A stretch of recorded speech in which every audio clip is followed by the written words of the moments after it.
Assalamualaikum dan salam tengah hari. Buletin Awani jam ini bersama saya Azib Sikri dan kita akan mulakan dengan perkembangan di Parlimen. Hari ini merupakan hari terakhir mesyuarat ketiga penggal kedua Parlimen ke-15 2023 yang berlangsung sejak 9 Oktober lalu. Selain pembentangan kertas putih dasar gaji progresif oleh Menteri Ekonomi Rafizi Ramli, sidang hari ini turut membincangkan beberapa isu lain. Wartawan Astro Awani Firdaus Azil sudah sedia dengan perinciannya. Silakan Firdaus. Okey, baik, terima kasih rakan tugas di Bukit Jalil. Sebelum itu saya nak membawa penonton untuk berikan tumpuan kepada sesi pertanyaan menteri di mana pada sebelah paginya ataupun sebentar tadi ahli Parlimen Rantau Panjang Datuk Siti Zailah mahu mengetahui bilakah pusat pemindahan kekal bencana PPKB yang akan diwujudkan seperti yang dimaklumkan oleh Perdana Menteri Datuk Seri Anwar Ibrahim baru-baru ini, yang mana yang menjawab soalan itu ialah Datuk Amizan Muhammad Ali, yang mana beliau merupakan menteri di Jabatan Perdana Menteri bertanggungjawab untuk hal ehwal Sabah, Sarawak dan tugas-tugas khas, yang mana beliau mengatakan bahawa proses perolehan projek rintis PPKB melibatkan 9 negeri dijangka dapat dimutamatkan dalam suku pertama tahun depan. Bagi memastikan projek berkenaan dapat disiapkan segera, kita dengarkan sedikit kenyataan beliau. Sekarang pun proses pra-pelaksana sedang dilakukan oleh JKR dalam konteks penyediaan spesifikasi dan juga desain bagi PPS ini. 9 lokasi di 9 negeri telah dikenal pasti, termasuklah bagi Kelantan adalah di SK Gual Tinggi Pasir Mas. Lokasi-lokasi rintis ini ditetapkan oleh Jawatankuasa Pengurusan Bencana Negeri, ditetapkan oleh kerajaan-kerajaan negeri. Baik, pada semalam berlaku sesi bahas yang melibatkan rang undang-undang kawalan produk merokok demi kesihatan awam 2023 yang telah dibentangkan untuk bacaan kali kedua oleh Menteri Kesihatan Datuk Dr. Zaliha Mustafa semalam, yang mana kalau boleh saya nak membawa juga beberapa petikan sesi bahas yang mungkin kita boleh kongsikan bersama penonton, yang mana pertamanya ialah daripada ahli Parlimen Pasir Gudang dari dari Blok Pakatan Harapan sendiri, iaitu YB Hassan Karim, yang mana beliau mempersoalkan tentang apakah alasan sebenarnya, kerana kalau mengikutkan laporan media sebelum ini, YB Hassan mengatakan bahawa rang undang-undang tersebut terpaksa dibentangkan sekali lagi kerana pada awalnya RUU tersebut mempunyai klausa yang dikatakan bertentangan dengan perkara 8 Perlembagaan Persekutuan, yang mana ini merupakan nasihat daripada Peguam Negara, dan ini kenyataan ataupun ini yang disebutkan oleh YB Hassan Karim. Kita dengarkan sedikit. Saya melihat dalam laporan media menyatakan bahawa Yang Berhormat Menteri kata ada satu alasan mengapa generasi endgame itu, RUU itu digugurkan kerana pandangan Peguam Negara yang mengatakan bahawa ada masalah konstitusional bercanggah dengan perkara 8 Perlembagaan Negara. Saya tidak menafikan, Tan Sri Speaker, Peguam Negara adalah penasihat kepada kerajaan.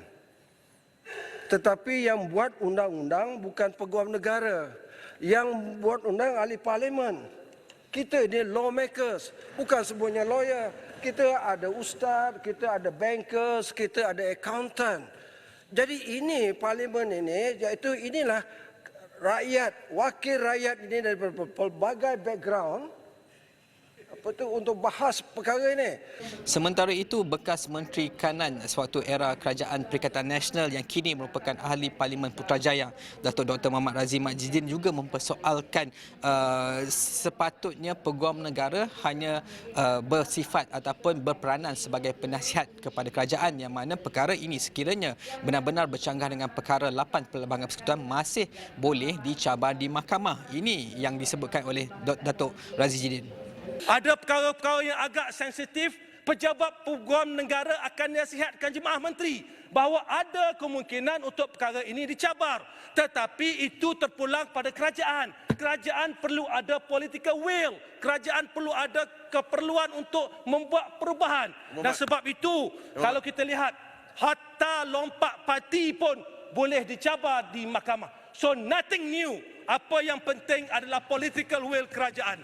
Dan sepanjang kita mendengar perbahasan tersebut, rata-rata walaupun ahli parlimen blok kerajaan cuba mempertahankannya, tetapi pada mereka juga meluahkan kekecewaan mengapa sepatutnya RU ini dibentangkan adalah untuk menamatkan aktiviti merokok bagi mereka yang lahir pada tahun 2007 ke atas. Tetapi selepas dibentangkan yang barunya, maka perkataan 2007 itu telah digantikan kepada bukan dewasa, dan bekas Menteri Kesihatan sendiri iaitu Ahli Parlimen Kuala Selangor Datuk Seri Dr. Zulkifli Ahmad mengakui beliau kecewa tentang penarikan semula klausa yang penting itu, tetapi pada beliau ahli-ahli parlimen harus menyokong kerana ini buat pertama kalinya rang undang-undang yang stand alone khusus untuk mengawal produk merokok dan serta aktiviti berkaitan. Kita dengarkan sedutan Datuk Seri Dr. Zulkifli. Meskipun kita terpaksa menerima hakikat kita kecewa dengan DR42 ini daripada beberapa segi, khasnya dengan ditolak atau dibank ataupun ditolak GEG itu, saya masih mahu lagi memohon implore semua MP dengan rasa penuh tanggungjawab. Dan berdasarkan apa? Karena inilah kali pertama stand-alone undang-undang ini dibina dan digubal sedemikiannya. Untuk benar, bukan saja untuk menangani lakuna ataupun kelompangan yang telah wujud, mungkin dah dia menyebutkan sebagai self-inflicted dengan izin, tetapi lebih penting daripada itu adalah sama-sama kita sokong. Dan selepas ni kita jangkakan bahawa Menteri Kesihatan Datuk Dr. Zaliha Mustafa akan menggulung sambil menjawab persoalan-persoalan yang telah dibangkitkan berhubung dengan rang undang-undang kawalan produk merokok demi kesihatan awam 2023 ini pada saya kira sebentar lagi. Dan pada masa yang sama juga tumpuan kita tertumpu ke arah kertas putih berkenaan gaji progresif yang akan dibentangkan oleh Menteri Ekonomi Muhammad YB Rafizi Ramli, yang mungkin saya boleh membaca sedikit petikan seperti yang terdapat dalam aturan mesyuarat, iaitu bahawa Dewan ini mendukung aspirasi kerajaan untuk menstruktur ekonomi ke arah Malaysia sebagai sebuah negara berpendapatan tinggi dengan memperkenalkan dasar gaji yang dijangka berupaya mengurangkan ketidaksamarataan pendapatan, meningkatkan produktiviti pekerja dan daya saing, dan bahawa Dewan ini menyeru semua pihak berkepentingan untuk bersama-sama memikul tanggungjawab dalam menjadikan usaha memastikan dasar gaji progresif ini menjadi realiti sejajar dengan pendekatan kolektif dengan semua pihak termasuk kerajaan, majikan dan juga pekerja. Jadi saya kira itu saja yang saya boleh kongsikan dari Dewan Rakyat hari ini. Sebarang perkembangan khususnya mengenai kertas putih dasar gaji progresif ini akan kita laporkan dalam buletin-buletin awal seterusnya serta astroawani.com. Kembali kepada rakan tugas di Bukit Jalil.